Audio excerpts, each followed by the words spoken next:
Well, hey guys, hopefully you can hear me. Today we are resurrecting an old hog pen.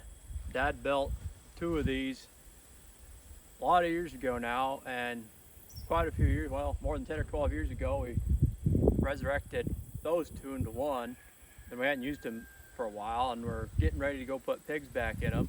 So we were just kind of resurrecting it again, and just using some old broken posts that we've cut straight and other old boards from around the place. It ain't real pretty, but it doesn't have to be pretty, and I don't think the hogs are gonna mind, but it'll be nice and strong, and we're almost done with it. I'm pretty happy with it.